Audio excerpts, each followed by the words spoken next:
A very good afternoon all present here. We start with the technical session 2.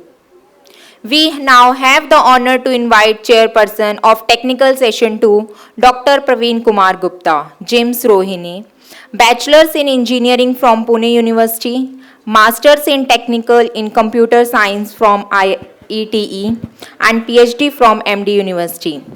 Total experience is about 27 years, out of which around 11 years in industry as IT professional, and now contributing to academia for about 16 years.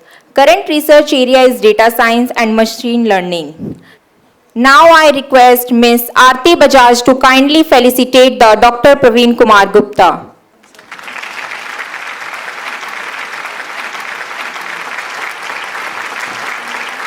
Thank you, ma'am. Thank you, sir. Now I request Mr. Praveen Kumar Gupta to kindly felicitate the Mr. Vishal Rajbhar.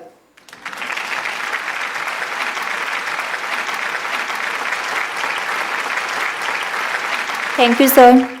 I request Dr. Praveen Kumar Gupta to kindly felicitate the Ms. Simran.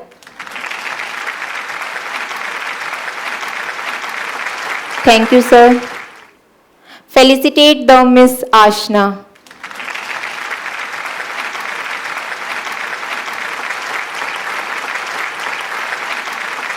Siddharth.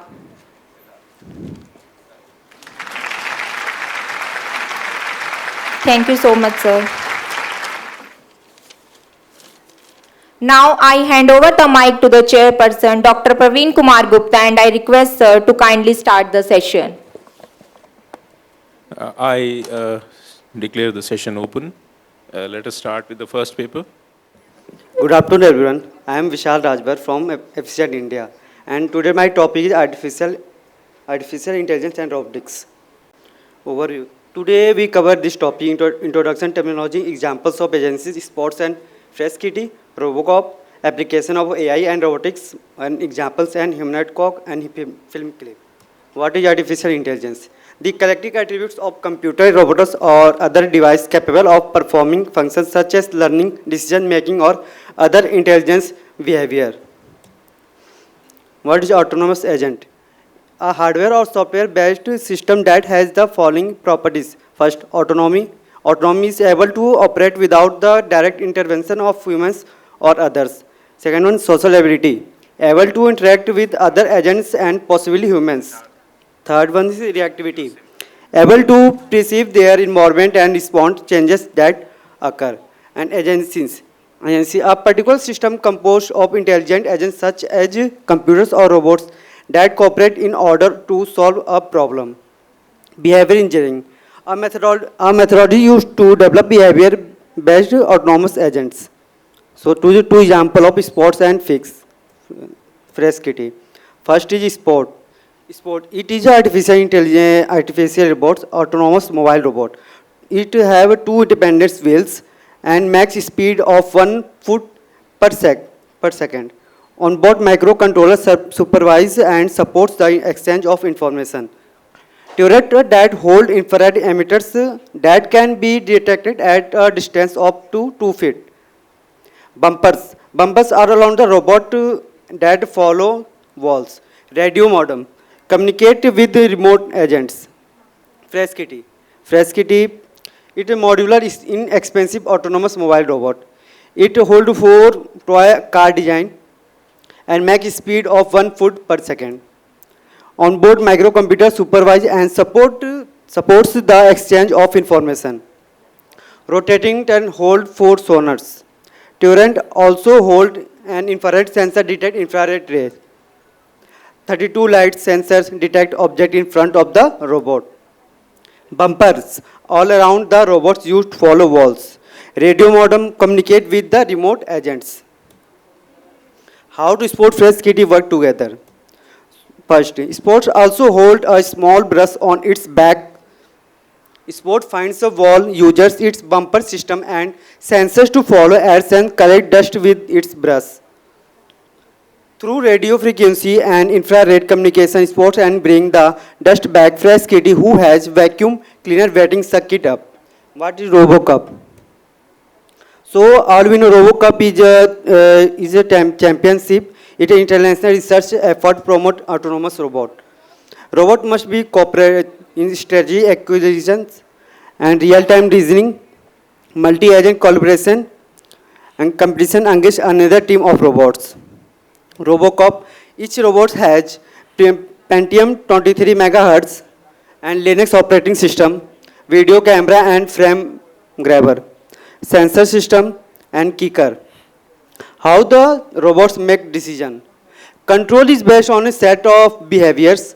Each other behavior has set precondition that either must be satisfied or desired. A behavior select when all the must become true. A behavior is selected from several behavior based on how many desired conditions are true.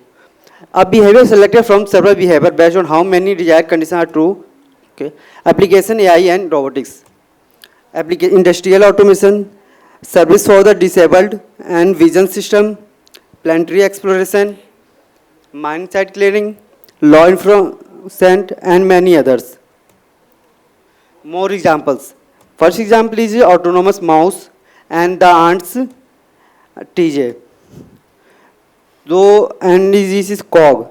COG. The COG was a project of the Humanoid Robotics Group in Manchester Institute of Technology. It started in 2003. The human code, its ability. MIT finest, broken down COG, just a bunch of sensor and actuators. Extractor for legs and a flexible spine COG has all the major degrees of freedom of the human upper body. Sorry. Sight exists through video cameras. Hearing, touch, hand motion, speech are being added soon. Why build a human like a robot? Our bodies are critical to the representation that use internal to and language. If a robot looks like a human, then it will be natural for humans and interact with it in a human-like way. If a robot look like, okay, to develop similar task constraints. Okay, thank you. Well articulated, nice. The only thing I would like to add, I'm not skeptical about artificial intelligence, but as with any other technology, which is a double-sided sword, same is true for AI also. So the basic questions, in whose hands it is, that mind should be working in an ethical way. That is for the benefit of mankind. See, these are so powerful tools, like one single mobile. How many patents it has? Can anyone guess? How many patents it has? Plus minus 100. That is the range of accuracy you are allowed. Can anyone guess? You all have the mobiles in your hand? It's more than 15,000 patents in just one mobile. You can assume the power you have in your hand. So that is the only thing I want to emphasize on. Before we unleash the power of AI, we should know what kind of intelligence actually it is. Thank you. Next, please. It is Siddharth. A very good afternoon to all. As we both are here to present a research paper on a Google autopilot car. As the name suggests the autopilot car, it is a car which controls itself by its own. It does not require any kind of driver to control it, and it is a best thing about the which developed in the cars. Till now we are only using the automatic cars and the manual one. But now in US the Google is start testing these cars which are autopilot. The autopilot car means it is a driverless car in which we does not require any kind of driver. Only we have to select the destination at which we have to reach, and the car will drive on its own. Further slides are explained by Siddharth.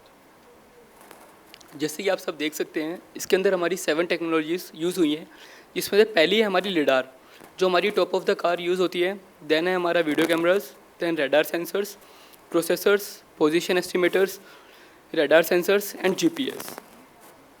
तो मैं आपको बताना चाहूँगा कि lidar होती क्या है। Mainly lidar होती है हमारा जिसका वर्क होता है कि डिस्टेंस को मेज़र करना, कि जो हमारे कार के आगे ऑब्जेक्ट चल रहा है और हमारी कार के बीच में कितना डिस्टेंस है, उसे हम अपने लिडार की मदद से हम हेल्प करते हैं। देन है जीपीएस। जीपीएस जैसा आप सब यूज़ कर रहे हैं आजकल में, जीपीएस हमारे गूगल मैप में भी है, हर जगह है। गूगल मैप हमारे को बताता है कि कौन से रूट से और कौन सा रूट बेस्ट है, उसके लिए यूज़ करते हैं हम GPS. Now hardware sensors. Hardware sensors हमारे वो सेंसर्स होते हैं जो हमारी एफिशिएंसी को देखते हैं कि कौन सा कहाँ से जा रहा है, जिसके अंदर हमारे 3 types of hardware sensors use हो रहे हैं। पहला है हमारा वीडियो कैमरा। वीडियो कैमरा हमारे जो मेनली होता है फ्रीक्वेंसीज, मोशन पिक्चर्स को क्लिक करके बताता है टोटल। देन है डिस्टेंस सेंसर्स, जो हमारे कार के आगे ऑब्जेक्ट्स चल रहे हैं, ये उसके अंदर डिस्टेंस बताता है हमारा। देन आता है हमारा पोजीशन एस्टिमेटर। पोजीशन एस्टिमेटर में और डिस्टेंस में एक फ़र्क होता है मेनली, कि जो डिस्टेंस वाला है वो हमारे आगे के लिए आगे के ऑब्जेक्ट्स को कवर करता है, और जो पोजीशन एस्टिमेटर्स है वो हमारे बैकवर्ड और हमारी कार की पोजीशन को बताता है। Now further will be told by Adarsh. The AI is only works on a simple principle. It's mean the artificial intelligence. The basic principle behind that, through this we are generating such kind of automata or machine which think similar to the human intelligent.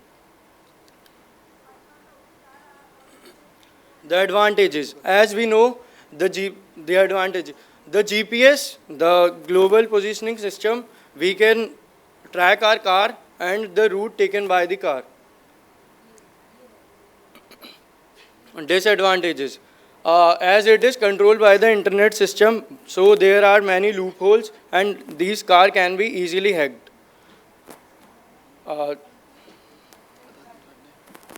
तो जैसे आप सब देख सकते हैं कि risk हमारे क्या क्या है इसमें। पहले हैकिंग, किसी भी जैसे जीपीएस को अगर कोई हैक कर लेता है, हमारा मेन तो रिस्क हमारे, जैसे आपने सर ने कहा था अभी कि एआई के 2 पार्ट होते हैं, तो वही हमारा मेन है सर। इसके अंदर कि लीगल रिस्क वगैरह हो गए, या हैकिंग हो गया, हमारा फेलियर ऑफ ऑपरेटिंग सिस्टम हो गया।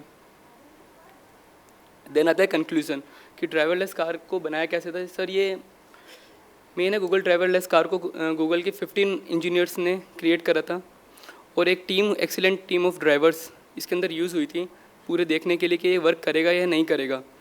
तो उसमें से स्टार्टिंग में 4 जो हमारी कार्स इन्होंने स्टार्ट करी थी उनमें डिफ़ॉल्ट्स आए थे, बट लेकिन उसके बाद 5 कार जो सही निकली थी वो अभी वर्किंग में है, ये पूरा अभी इम्प्लीमेंट नहीं हुआ है।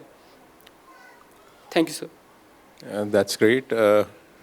Google driverless cars, the way the technology is moving, like last more than 2000 years, the technology has not moved to such an extent as it is moving in the last 20 years. That is one of the real facts. Even if you talk like in terms of the revenues, Tata's is India's biggest group. Its gross revenues are $100 billion, and it is a 117-year-old company, say around 120 years. Google also has revenues of $100 billion. If you talk about the parent organization, which is Alphabet Corporation, it has $100 billion as revenues, and it is only 20 years old organization. So you can very well imagine. This is only one aspect. Another is Tata's don't have even 1 billion as the net profit. Google has more than 25% operating margin profit, net profits margin. That means if it is $100 billion is the gross revenue, that means net profit will be more than $25,000 billion. So you can very well imagine the kind of innovations that are taking place. Google is the fastest filer of the patents. Maximum number of innovations. Earlier it was Apple, now it is Google. But one another news just now you said, one good hacker in the US, he stole 5 cars who were connected, which were connected, right? He did not have to move out of his house to steal the cars. That is a disadvantage. Yes, sir. Another way which was mentioned by the speaker a few moments before in the initial session, that 9/11 kind of incident, that is also possible through these driverless cars. So we have to see the gravity of the situation, that the technology should be a good servant. If it becomes the master, it's really bad. So that's where we should be very careful. So the next one is Simran and Abhishek. Good afternoon, everyone. Today, I, Abhishek Gupta, and my friend Simran are going to present on the topic human facial recognition. These are the outline of the topics that we are going to cover in the slides. That's introduction, face recognition techniques, working applications, advantages, disadvantages, and conclusion. Introduction. First of all, we would like to know what is facial recognition. Facial recognition is a biometric technology that maps an individual facial features mathematically and stores the data as a face print. It uses facial detection and facial extraction to implement. It is capable of identifying or verifying a person from a digital image or a video frame from a video source.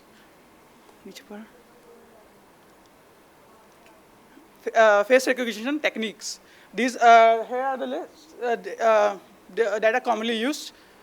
First, eigenfaces. Eigenfaces comes from eigenvectors in mathematics. It's simply an application of principal component analysis that diminishes the dimensionality of face representation on a collection of faces and linearly combine them to approximate any given face.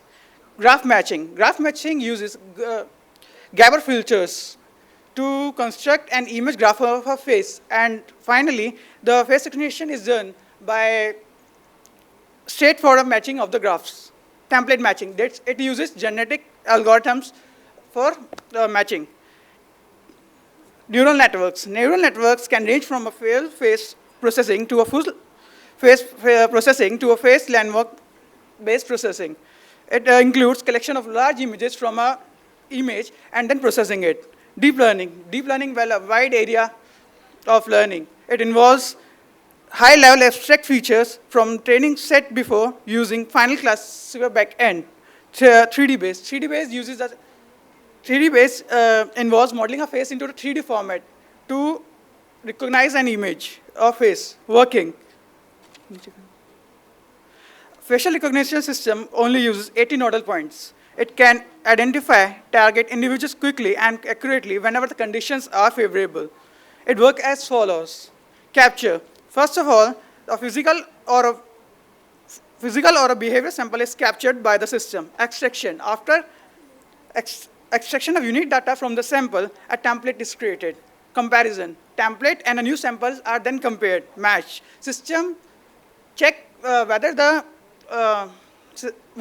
the new sample and template, they have correct, they are matching or not. Applications. Mobile platforms, that is social media. You are very familiar about Facebook. They are using auto-tag feature to recognize a face. ID verification solutions. Many companies are deploying ID verification solutions for banking. In banking, ID verification is many companies are providing to them. Face ID, Snapchat, it uses filters. You are already aware. Deployment in security services, policing and national security. Australian government and American government recently are deploying facial recognition features to identify the culprit or for the security purposes and for general purpose need like voter driving license, so that one can particular track for what a person wants, who the person is. Next, my friend Simran will continue. Since every technology has its advantages and disadvantages, some of the advantages of facial recognition is nowadays websites like Facebook have explored this technology in their automatic tagging feature that uses face recognition algorithm to scan unique features of faces in Facebook photos to provide automatic tagging suggestions for photos. Second is facial expressions such as happiness, sadness, excitement, confusion are extremely helpful for event managers. Some disadvantages are image quality. Image quality should be good, otherwise it will affect the face recognition technique. Second is size of image. Size of image should be appropriate. Third one, face angle. Face angle should be taken clearly. Remember that the more direct the image, the higher is its resolution, the higher is the source of any resulting matches. So guys, after all this, our conclusion is that the face recognition technique have been engaged in different applications such as facial feature extraction, detection, etc., and are used widely as an authentication and security techniques, taking the AI to the advanced level. Thank you. That's great. So one question from me. Yes, sir. Like iPhone 10, iPhone X, whichever you're using, it uses, I think, face recognition. Yes, sir. Yes. So how many points are there on the grid? Like it saves our face as a matrix, isn't it? Yes, sir. Then only it matches. Yes, sir. So it divides it into grid. Yes, sir. Nodal points, sir. Nodal points, yes. Yeah. It uses around 83 to 85 nodal points to match the picture. Okay, to map the picture, it uses around, say, 80, between 80 to 90 grid points. Yes, sir. Actually, China is also using Face++ feature for payment and security purposes right now. Using facial recognition, big things they are using right now. Okay. They also in it also around 83 to 85 nodal points are used to match. So is there any application where, like, if I want to make my home a smart home, Yes, sir. then is it possible to use the same application in my home also? Yes, sir. In future, it might be. In future, it might be. Right now, there is no such application? No, in India, right now, it is not developed. Well, up to that extent that America or something, any other country is developing. Right. In future, in India, sure, it might be. It might be. Thank you. Apple 10 has introduced face recognition in its device firstly. So my twin, if it be, he can access my phone with my Face ID, right? And he can access that data, which is very much loving to me, right? So is there anything done in new versions that Apple has introduced, X Max, right? Or anything can be done to avoid this? Yeah, using Retina, you said that, right, that the twins can open the iPhone X lock or something else. But in future, iPhone X is trying to use Retina-based techniques to unlock the phones and something else. Oh yeah, thank you. So the next one is Ashna, please. A very good afternoon to all.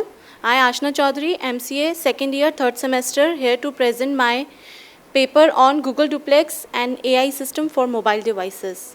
First of all, artificial intelligence. Artificial intelligence are developed to act like humans, but more efficiently by reducing the time of response. Google Duplex, which was developed by Google in recent 2018, it was an extent of Google Assistant. Google Assistant, which was developed in May 2016, it engages the two-way conversation. Basically, Google Assistant was an artificial intelligence which can engage two-way conversation. That means if I am questioning any to Google Assistant, it will revert back me as a reply as the same input I had asked. We all have experience working with Google Assistant, like we normally do our assignments and we are very busy in writing our assignments, and by the side we give the command to our Google Assistant, like search this topic, and the things goes on right. So Google Assistant is very effective. It is proven is very effective and popular when it was get introduced by Google in 2016. Google Assistant was enable us to perform our various tasks. Google Assistant is, enable us to perform the various tasks via giving just commands, like setting up timer, alarms, adjustments in our screen brightness, Bluetooth, and volume. Otherwise, doing it manually, we have Assistant with us, which Google has provided us. Here, the main question arises that all are these things like setting up the alarms or the timers can be done via normal programming. But what is the intelligence that Google has embedded in this Google Assistant? Here in this image, we can see the same question has been asked, but the reply is not pretty same. Google Assistant has made to satisfy the queries made by the user with, by the combination of each and every word it has in its database. So that is what the intelligence Google Assistant had used. We are doing pretty good with this Google Assistant. We are using this assistant via Google search and doing our various tasks like setting up alarms, timers, callings. But still, there is some point when we can't do some works with our Google Assistants. So the Google has introduced some of the features, basically advanced its application Google Assistant by introducing this Google Duplex technology in it. It is again using artificial intelligence in it by using some neural networks and some WaveNet softwares. And the main focus of Google Duplex is indulge the human-like voices in it. It was released in the recent May 2018. It can indulge the natural conversation by mimicking human voices. It can complete all the tasks autonomously. Google Assistant can also complete all its tasks automatically, but in some point, it's still requiring some human interventions. Like if I given the command that set an alarm for some time, it could be possible that assistant could not set the alarm for this particular time due to some network problems, and due to some, if I have not clearly defined, if my voice get interrupted in between and Google Assistant couldn't able to catch my words by time. But Google Duplex is way far implemented to cover all these challenges. So it can be set fully automatically and independently as well without human interventions. So the basic part which actually excites people to use this Google Assistant with Google Duplex thing is it also uses the human disfluencies. Like if I'm talking, I have some latency a few seconds ago that I got just blank just few seconds ago between my next words and next slides. So what shows that I'm not a machine standing here and speaking something very speedily. So it clearly defines that some human is talking. So this disfluencies, phrases like we always use in our conversations is also included in this Google Duplex. This is the basic diagram, or I can say the main diagram of the Google Duplex. Google Duplex is all based on this diagram, where when I give the command, it's first entered to our Google Assistant plus Google Duplex I'm talking about. And my command should have to convert it into the text so that my system will understand the text and manipulate it accordingly. With my, this is ASR is an automatic speech recognition system. And then the context came. Context is like, if I'm taking the same example of setting an alarm of 7 p.m. like. So that 7 p.m. is the parameter that Google has to take care, Google Duplex has to take care very first. If I'm getting my alarm set of some 7 a.m., so that is useless for me. So that context contains that important parameters which my speech should be containing at that time. Then all these three inputs further sent to my neural network. Neural network is basically takes the input, manipulates it, and gives the related best possible output. For example, I asked my Google Assistant to make a call to some restaurant and book a table for two. So that booking a table for two can create the confusion to the machine and to the business representative as well. That means if I'm saying book a table for two, that means I'm booking a table for two persons, or that two can be the time slot also. So by overcoming all these challenges, this neural network is designed in such a perfect way so that it can contain the normal human beings conversation and gives us best possible output. Then our TTS come. TTS come is text to speech. Whatever my text, first my speech converted to the text through ASR, that is automatic speech recognition, and then my text has to be converted to the speech so that I can have that natural conversation with my assistant. And here is our output. So the example, it was the real Google duplex which was making a call to the haircut salon for the appointment on Tuesday between 10 and noon. Let's see if the audio works.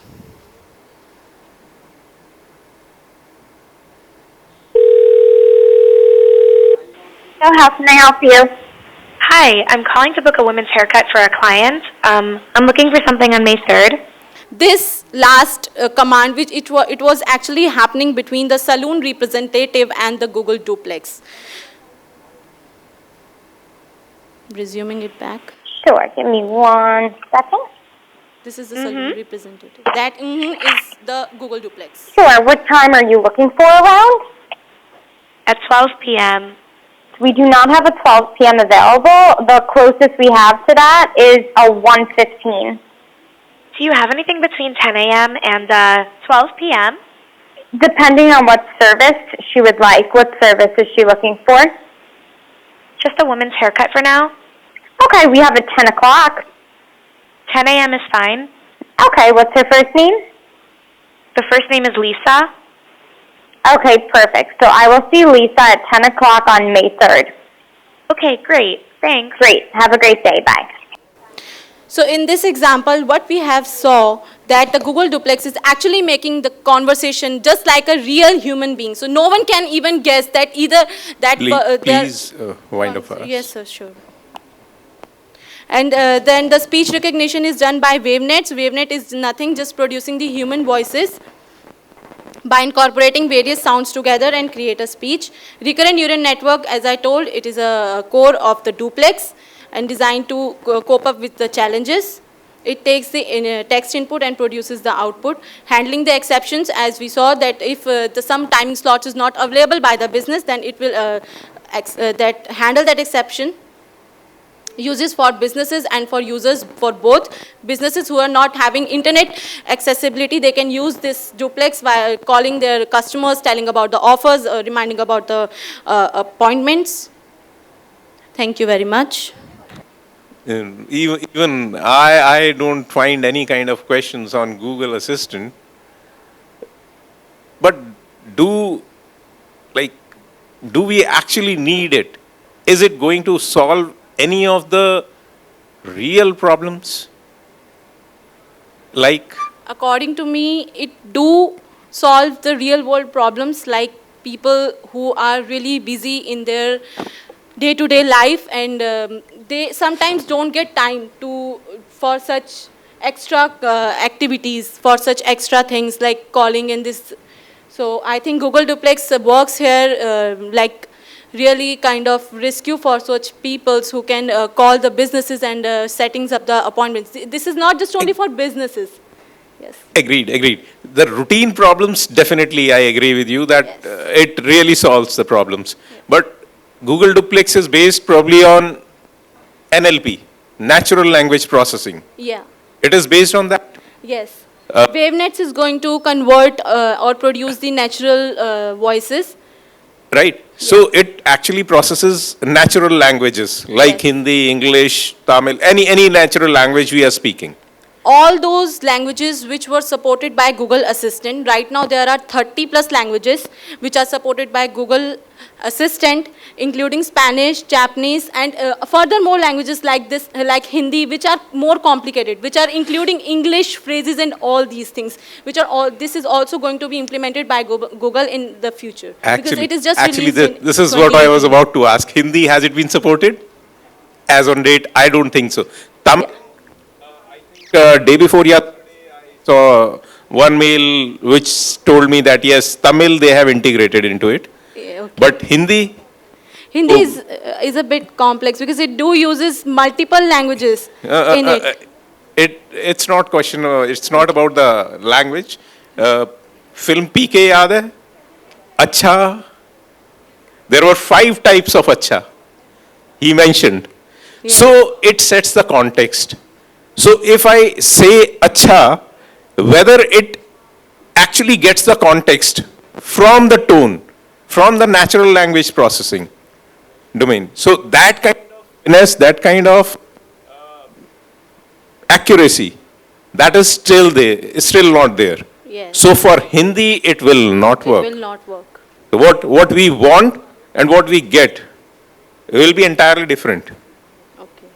So for English, yes, they have done it well. They have done it well, yeah. Thank you. Okay. So, hi everyone, my name is Nitin Seni and I'm a software developer and trainer as well in big data Hadoop technologies together with Apache Spark, data science, machine learning, artificial intelligence and neural networks. And I do have an experience of over 4 years into this profile and I'm IBM certified. I've done my BCA and MCA from Guru Gobind Singh in the Prasad University, New Delhi. Then after that, I've done my MS in data from Uttarakhand University. And if I just talk about my training sessions, I have given approximately 400 plus sessions in India and outside India as well. And most of them are basically from outside India. And my previous company was GKLM Tech and Dainik Bhaskar. Now I'm working for IBM and KVCH. Okay. So it is just having a conversation for around 10 minutes. I'll just take you 10 minutes and after that I'm down with that, all the things that I had to have. So before I proceed further, I will ask you some basic interactive questions. Okay, so you're already familiar about this technology, is it right? I need acknowledgement, yes or no? Okay, so before big data, can you just tell me what you understand by data? What is data? And what is information? Data. Right, raw fraction figures is called data. And if I just talk about information, so what do you understand by information? Collection of? Process data, right, you are right. So collection of process data, that is called information. Can you just tell me what are the different types of data we do have? Different types of data. You are MCA students, right? Okay. I'm also from the same university, Guru Gobind Singh. Yeah, so what are the different types of data? These are the examples. I'm asking about the types. Yeah. What are they? Yeah, that's right, but we do have 3. Structured data, semi-structured data and unstructured data. Okay. So, structured data, can you just provide me some example for structured data? Financial, what kind of financial data? Right, that data which is in the form of rows and columns, that is tabular kind of data, that is called structured data. Can you just provide me some examples for semi-structured? Text is unstructured. Semi-structured. Example of semi-structured. And you have already worked on, I guess, HTML, XML and Java, right? You're already done with all these kind of technologies. So, semi-structured data. Have you ever seen about XML files? Any one of you, XML files? And TSP files? Emails? JSON? These kind of data is called as semi-structured data. And the third type of data, that is called unstructured data. Can you just provide me some example again? Unstructured data. And you do generate a lot number of unstructured data daily. Any one of you? Right, that is audios, videos, images and logs. Okay, that is called unstructured data. So we do have 3 types of data: structured, semi-structured and unstructured. In our previous history, we are using a technology which is called as RDBMS. So what do you understand by RDBMS? Except full form. What is RDBMS? I know that I'm also from the same, and we do have an age difference of around maximum 2 years, 2 to 3 years maximum. So I will tell you what is RDBMS. because of the lack of timings. Okay, so RDBMS stands for Relational Database Management System. It is a technology which is only used for storing only structured data as well as processing only structured data, right? You do use to create table name, ID int, name, varchar or something, and etc., right? You are providing schema. And the type of data that I do have now is semi-structured and unstructured, right? I do use Instagram every day.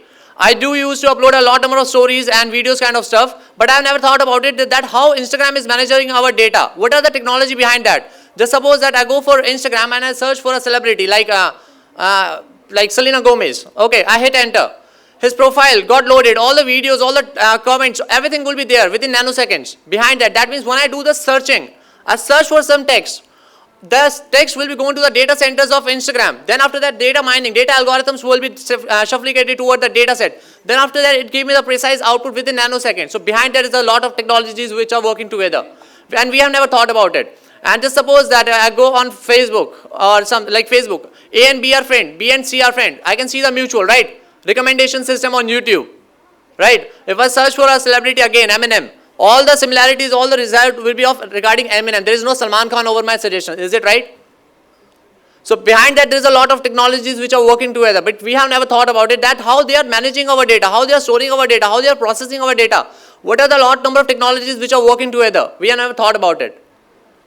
So all the data that we do generate from social media is stored in a technology which is called Hadoop. And once the data have been stored in that kind of technology, they are processing the data by using a lot number of technologies of Hadoop and together with Python for data science or machine learning and artificial intelligence and neural networks. So that is the change. Because as there is a change in the type of data, I need a new technology because I cannot store semi-structured data or unstructured data in old technologies like RDBMS. Is it right? Yes or no? Why? Why I cannot store video in RDBMS? I know that that is unstructured and that is structured, but I cannot store it. Why? What is the reason behind that? That is called schema. Right? Suna hai schema? Description of the table. Because audios and videos, they don't have any kind of schema. They need a new technology. And do you have any idea what is the maximum capacity of storing the data in RDBMS technology? Maximum capacity. It is in the form of maximum is around 10 TB. We cannot store more than that data in RDBMS. Just suppose that I do have a file of around 70 GB. I want to store that file of CSV file into RDBMS. How much time is it going to take around to store that file? And that 70 GB of file will contain billions of records. Billions. How much time are you going to think about that it can store the file? Any one of you? Approximately average idea. I'm just talking about the storage. एक CSV file है जिसका size है 70 GB and मुझे उसे store करानी है RDBMS से और SQL. That is around right. It will take approximately 1 week to store a file of 70 GB. And just suppose that I search for a query, select star from table name, where roll number equals to second last of that 70 GB of file. It will give me the output within approximately 4 to 3 days. Is it right? And just suppose that again I do have a file of 500 petabytes and I want to store that 500 petabytes of file in RDBMS. Can you store it? And if I just suppose that you have stored it anyhow, and again that select star from table name where this is this, आपकी 8 महीने की salary आ चुकी होगी और उसका result नहीं आया होगा. That is the reason I need a new kind of technology that is done by the help of Hadoop. Hadoop is a technology which can store petabytes and zettabytes of your data within nanoseconds. Once the data have been stored, you can process the same data within nanoseconds. So behind that there is a lot number of algorithms which are working together for making this thing happen. And we all are connected by the help of social media. You do use Instagram, Twitter, LinkedIn, Snapchat, YouTube, etc., etc. But we have never thought about it, that how the data have been stored there, how the data are being managed over their servers, what are the data centers they are using, what is the transfer rate of the data. We never thought about it. But all the time we are just using all the kind of services which is provided by these kind of sources. Is it? So that is called big data. Huge amount of data which I cannot store or process using old technologies. That is called big data. And you have already heard about Python, right? You want to become a data scientist. So what do you understand by data science? I will tell you by the help of this technology, Hadoop. You can be into any section you want to, whether you are a guy of IT, whether you are a guy from non-IT or any kind of technology. If you want to work on big data, you can. And the average pay scale is around 7 lakh of big data guys. And you have already heard about Java. There is still a hiring which is having a base pay scale which is around 3 to 4 lakh. And if I just talk about big technologies like Hadoop with Python, it is around 7 to 8 lakhs starting. So that is a change. That is a change we all want to, because we cannot work on around 20 to 25,000 per month. As there is a change in technology, we have to upgrade ourselves. And you have already think about that. So that is why we need a change. Because as there is a technological change, I need some new technology to store that amount of data, as well as process that amount of data, as well as to do analysis over our data sets. So this is done by the help of a new technology which is called Hadoop. Hadoop can do anything you want to. Okay, and can anyone of you can tell me, you have already gone through the NLP and all, machine learning, AI, reinforcement learning, a lot number of PPTs over here. Can you just tell me what do you understand by data science? What is data science? So I will tell you how to become a data scientist while learning these kind of technologies.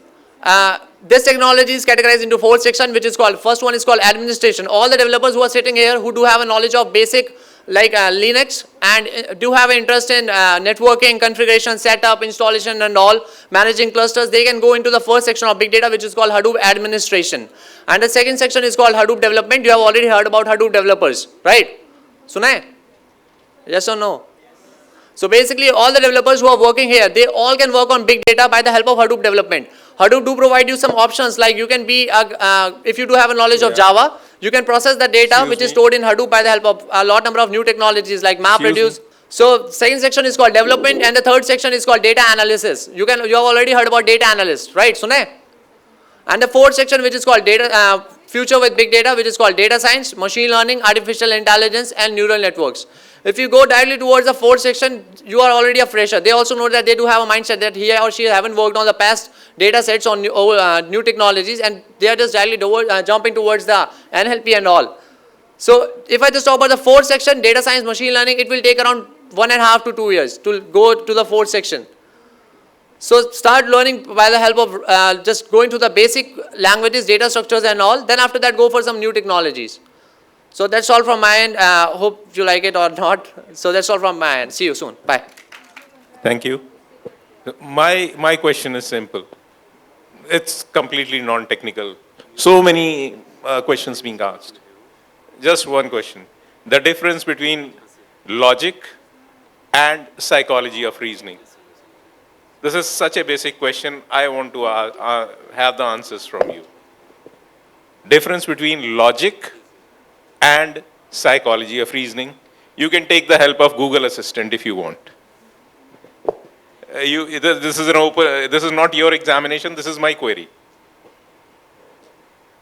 Please, when someone gets the answer, let me know. I'm sitting here only. Thank you.